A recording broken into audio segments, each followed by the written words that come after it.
నెల్లూరు జిల్లా వైఎస్ఆర్సీపీ పార్టీ కార్యాలయంలో ఎమ్మెల్సీ మేరుక మురళి విలేకరుల సమావేశం నిర్వహించారు. ఈ సందర్భంగా ఆయన మాట్లాడుతూ కూటమి ప్రభుత్వం జిల్లా రాజకీయాలను భ్రష్టు పట్టిస్తుందని, ప్రభుత్వ లోపాలను ఎత్తిచూపే నాయకులపై ఆధారాలు లేకుండానే అక్రమ కేసులు బనాయిస్తున్నారని, నిరాధారంగా ఎస్సీ ఎస్టీ కేసులు బనాయించకూడదని సుప్రీంకోర్టు ఆదేశాలు ఉన్నప్పటికీ కేవలం బెయిల్ రాకూడదు అనే ఉద్దేశంతోనే కాకాని గోవర్ధన్ రెడ్డిపై రాజకీయ దురుద్దేశంతో ఎస్సీ ఎస్టీ కేసును బనాయించారన్నారు. కేంద్ర ప్రభుత్వం ఎస్సీ ఎస్టీల కోసం తీసుకొచ్చిన చట్టాన్ని కూటమి ప్రభుత్వం తమ స్వార్థ రాజకీయాల కోసం వాడుకుంటుందని ఆరోపించారు. గతంలో ఎన్నడూ లేని విధంగా రాష్ట్రంలోనే నెల్లూరు జిల్లా రాజకీయాలు చాలా హుందాతనంగా ఉండేవి. అధికారంలో వస్తుంటారు, అధికారంలో ఉన్న వాళ్ళు ప్రతిపక్షంలో మళ్ళీ అధికారం కోల్పోతుంటారు. కానీ రాజకీయాలు చాలా హుందాతనంగా, నెల్లూరు అంటేనే హుందాతనమైన రాజకీయాలకు ప్రతీకగా రాష్ట్రంలో చెప్పుకునేవాళ్ళు.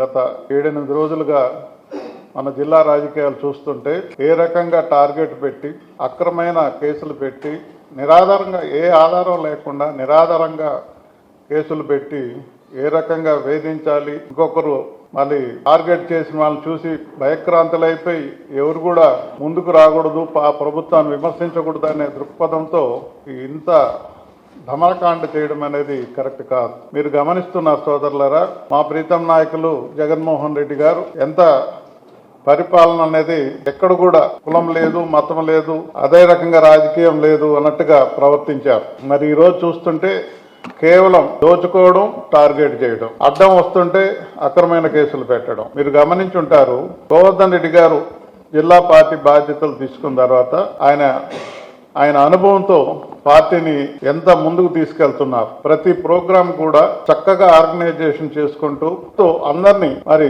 కార్యోన్ముఖం చేసి ప్రతి ప్రోగ్రాం కూడా స్టేట్లోనే ఒక మంచి స్థాయికి గుర్తింపు దగ్గర విధంగా మరి ప్రతి ప్రోగ్రాం కూడా తీసుకురావడం జరిగింది. మరి ఏమనుకున్నారు, మరి ఈ ప్రభుత్వం, ఉమ్మడి ప్రభుత్వం మరి ఆయన టార్గెట్ చేయడం మొదలు పెట్టారు.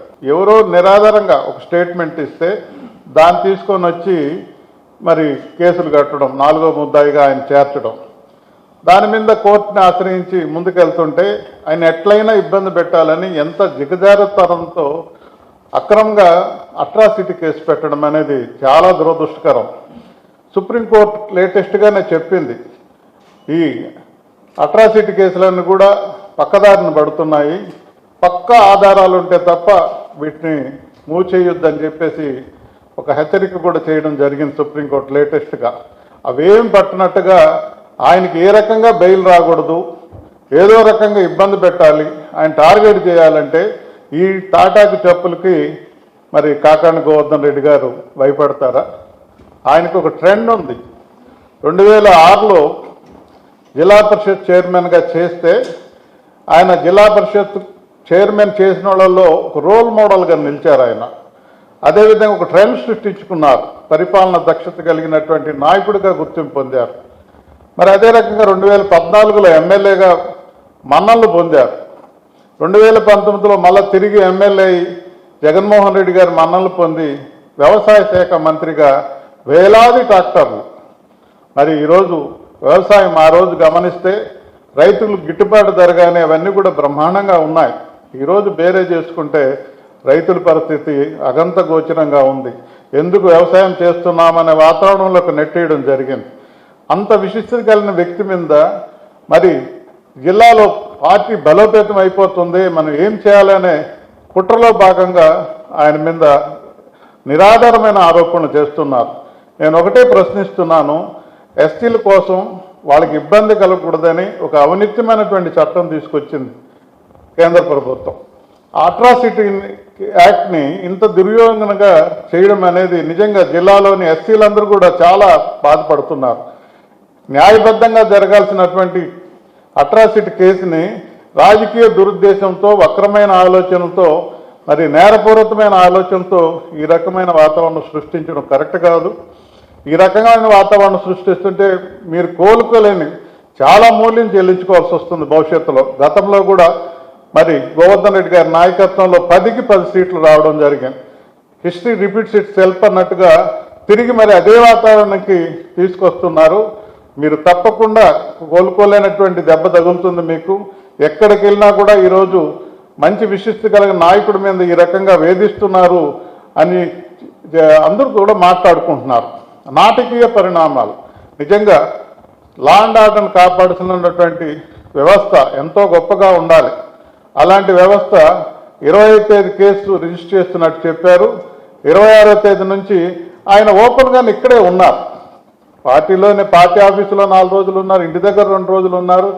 ఉగాది కోసం హైదరాబాద్ వెళ్తే నాటకీయంగా ప్రెస్ మీడియాని దగ్గర పెట్టుకొని అప్పుడు వచ్చి అంటిస్తారు.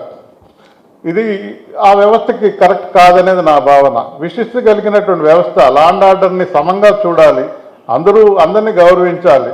అలా కాకుండా మరి నాటకీయ పరిణామంలో ఈరోజు పబ్లిక్లో నవ్వులు పాలడం అనేది కరెక్ట్ కాదని కూడా నేను తెలియజేస్తున్నాను. ఏదేమైనా ఒక మంచి అన్యాయం జరిగితే ఎస్సీల కోసం పెట్టినటువంటి చట్టాన్ని వక్రంగా ఆలోచించి దిగజారుతనంతో ఈ రకంగా నిరాధారమైన ఆధారాలు తీసుకొని మరి కేసు పెట్టడం అనేది కరెక్ట్ కాదనేది కూడా నేను ఈ సందర్భంగా ఖండిస్తున్నాను. మరి అదే రకంగా ముఖ్యంగా ఎస్సీలందరూ కూడా చాలా బాధపడుతున్నారు. ఈ రకంగా మనం జనాల్లో నానడం ఇది కరెక్ట్ కాదనే భావన అందరిలో కూడా ఉందని కూడా నేను తెలియజేసుకుంటూ, ఒక అవినీతి కలిగినట్టు వ్యక్తిని తనకంటూ ఒక ట్రెండ్ సృష్టించుకొని రాజకీయాల్లో ఎంతోమందికి ఆదర్శం, యువ నాయకులకంతా ఆదర్శం, ఎంతో మంచి అవగాహనతో జిల్లా మొత్తం మీద అవగాహనతో పార్టీని ముందుకు తీసుకెళ్తున్న వ్యక్తిని టార్గెట్ చేయడం కరెక్ట్ కాదని కూడా ఈ సందర్భంగా తెలియజేసుకుంటూ, దీని మీద ఇదే రకంగా కొనసాగితే భవిష్యత్తులో తీవ్రమైన పరిణామాలు ఉంటాయని కూడా మేము తెలియజేస్తూ